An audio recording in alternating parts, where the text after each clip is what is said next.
Olá, o Estação Cultura está no ar. Hoje é segunda-feira e, como tradicionalmente acontece, é dia das dicas de leitura com o nosso colega da Rádio FM Cultura, o escritor e jornalista Luiz Gil. E hoje, Gil, tu começa nos falando de uma editora nova, é isso? Exatamente, Nelton. Encrenca Literatura de Invenção, editora lá de Curitiba. Eles começam suas atividades com 3 títulos. O primeiro deles se chama Pancrácio, do Otávio Linhares. O livro tem alguns contos curtos e uma novela na qual um homem comum é atormentado por um passado que não tem como ser seu. O volume tem ilustrações de Daniel Gonçalves. Detalhe é que o autor não usa vírgulas, o que de certa forma oferece ao leitor maior velocidade de leitura. O nome do livro é Pancrácio, do Otávio Linhares. E o segundo livro, Gil? O segundo livro se chama Requiem para Doris, do Oneide Diedrich. A narrativa acompanha a história de Doris, desde a barriga da sua mãe até a fase adulta. Interessante que este romance não tem uma estrutura linear e, por vezes, é narrado pelo ponto de vista de outros personagens. Requiem para Doris, do Oneide Diedrich, conta com ilustrações do cartunista Benet. Bom, e para encerrar, o terceiro é um volume de contos. Pois é, chama-se Salvar os Pássaros, do Luiz Felipe Leprevot. É o 4º livro do autor e nele a voz feminina se sobressai em textos breves e longos. A linguagem do Leprevot é um híbrido entre prosa e poesia. As narrativas vão do lirismo à crueza, da paz à loucura. Salvar os Pássaros, do Luiz Felipe Leprevot, 3º livro da Encrenca Literatura de Invenção, Newton, e essa editora lá de Curitiba, que nasce para inovar e publicar artistas curitibanos. Quem quiser saber mais informações, digita lá, encrencaliteratura.wordpress.com. Gil, e ainda no programa de hoje a gente vai estar falando sobre esse livro aqui, Fidalgo, Finório e Firula, que é um lançamento da escritora Letícia Miller, com ilustrações do Yudi Schmidt. Os dois já estão aqui no estúdio, então no próximo bloco a gente vai ter um bate-papo sobre esse lançamento. E no sábado, Gil, tem o programa Tons e Letras na Rádio FM Cultura. Exatamente, estamos preparando. Queria dizer que eu já li o livro, viu? O livro do Yudi da Letícia. É muito legal o livro, muito bonito ficou. Sim, Tons e Letras, sábado, a partir das 11 até o meio-dia, notícias de literatura. Legal, obrigado então. É isso. E neste domingo, a Califórnia da Canção Nativa teve sua grande noite final, que foi transmitida ao vivo ontem aqui pela TVE. A premiação aconteceu no Teatro Municipal Rosalinda Pandolfo Lisboa, em Uruguaiana. E nós estamos vendo aí imagens de César Santos, ele que é o intérprete da grande vencedora da noite. A música Petiço Mapa Mundi ganhou a Calhandra de Ouro, o prêmio maior, o prêmio máximo do festival. A composição é de Rafael Ovídio, Pedro Ribas, Fernando Saldanha e César Santos. E outro destaque do festival foi a canção Estrelas Castanhas, de Silvio Genro, que venceu em 3 categorias. E a Galeria Duque está com exposição aberta sobre o trabalho de Danúbio Gonçalves, ele, artista que foi um dos fundadores do Clube da Gravura. Esse mural faz parte do cotidiano da cidade de Porto Alegre, representa a epopeia rio-grandense missioneira e farroupilha. Seu autor é Danúbio Gonçalves, um dos maiores ícones da arte aqui no estado. Agora, além da rua, sua obra poderá ser vista em uma exposição panorâmica. A Galeria Duque, no centro de Porto Alegre, preparou uma grande mostra, ocupando 3 andares com a produção do artista e outro com obras de amigos e pintores que o influenciaram. O trabalho do Danúbio ele é muito extenso, então foi exatamente a presença da galeria que proporcionou a execução dessa exposição. O primeiro andar foi decidido dar ênfase aos trabalhos de acervo que se encontram na galeria.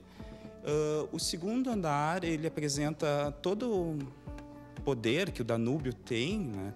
O que ele foi representado, tem a presença do balonismo, tem obras do realismo, tem obras significativas, obras de grande porte.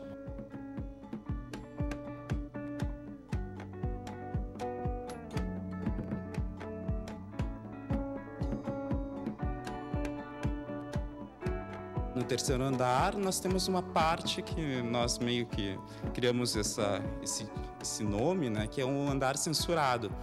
Pensar em andar censurado é uma coisa bem problemática dentro da arte, né? Censurar a arte. Mas esse andar se refere à censura do material, o material que foi impregnado nas telas que o Danúbio vem fazendo na última fase dele, né?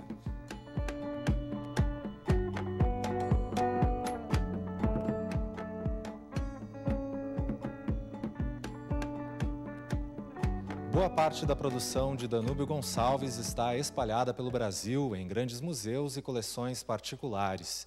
Esta exposição foi montada com um acervo do próprio artista, que guarda quadros representativos de todas as suas fases, incluindo a série Mineiros de Butiá. A história do Danúbio Gonçalves, tu pode pegar a exposição dele e criar um teor histórico ou simplesmente pegar uma parte do decorrer da história dele, né? Por exemplo, uma fase do balonismo, outra fase das charqueadas. Nesse contexto, eu escolhi pegar um lado mais sensível, que demonstra toda a fragilidade da figura do curador em relação à exposição. Natural de Bagé, o artista passou temporada no Rio de Janeiro, onde trabalhou com Cândido Portinari. Aos 88 anos, nunca parou de produzir. Eu acredito que o Danúbio ele tenha uma grande importância na questão do modernismo no Rio Grande do Sul, né? Ele tem a fase das charqueadas, que foi graças ao Clube de Bagé, né, e o grupo da gravura, que ele fez parte, ajudou a construir, junto com os Clear. Eu acredito que essa fase seja bem importante. Ela mostra toda a expressão, né, e todo o contexto dentro da história. Acho que é uma produção que vai ficar para sempre na história da arte do Brasil.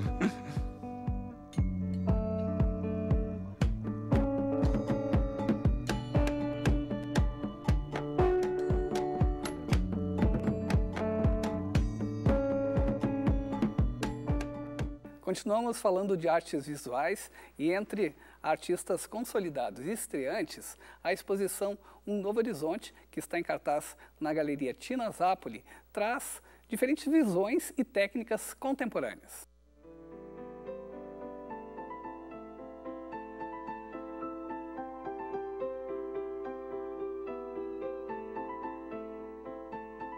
Essa exposição começou a partir de uma motivação que veio do Roger Monteiro quando nos propôs a exposição Junho, em cima dos movimentos de rua em Porto Alegre, e que ele fotografou e trouxe esse projeto de exposição em fotografia, uma visão artística sobre os movimentos de rua.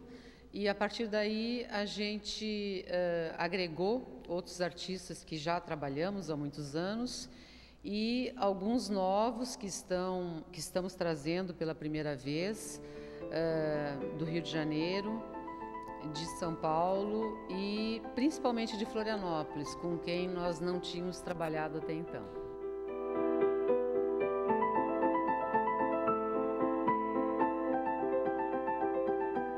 Todos eles vêm de grandes cidades, Rio de Janeiro, Belo Horizonte, São Paulo, Florianópolis e Porto Alegre, e todos com um olhar sobre a contemporaneidade urbana.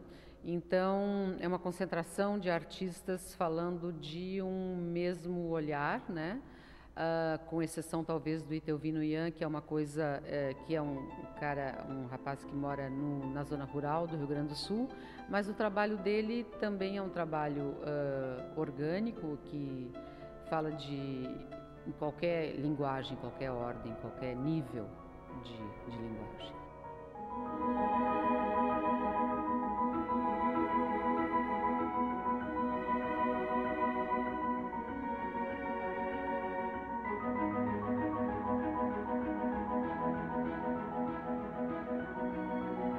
Na verdade, não são muito diferentes, né? São diferentes, mas são harmônicas. Por exemplo, tem o Itelvino Ian, como eu falei, que é muito distinto do resto, porque trabalha com madeira e de uma maneira orgânica, né? Mas os outros têm muitas proximidades, porque muitos deles trabalham com fotografia, muitos mesclam fotografia com pintura, que é o caso dos catarinenses Dizzy Corbis e Juliana Hoffmann.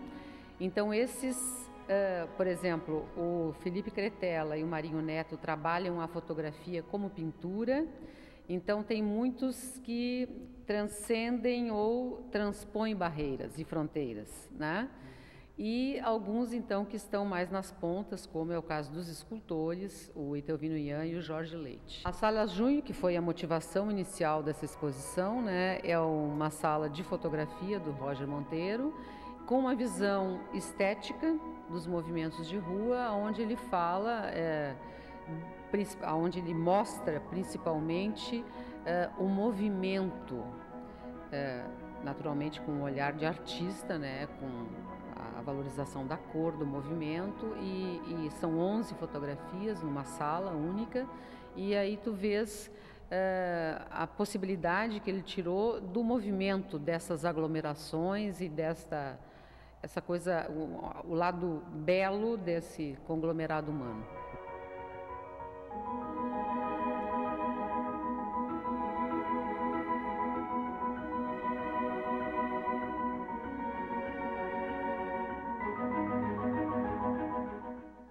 Bem, a Estação Cultura agora faz um breve intervalo e na volta tem um bate-papo com Letícia Meller e Yudi Schmidt sobre o lançamento do livro Fidalgo, Finório e Filura. Nós já voltamos.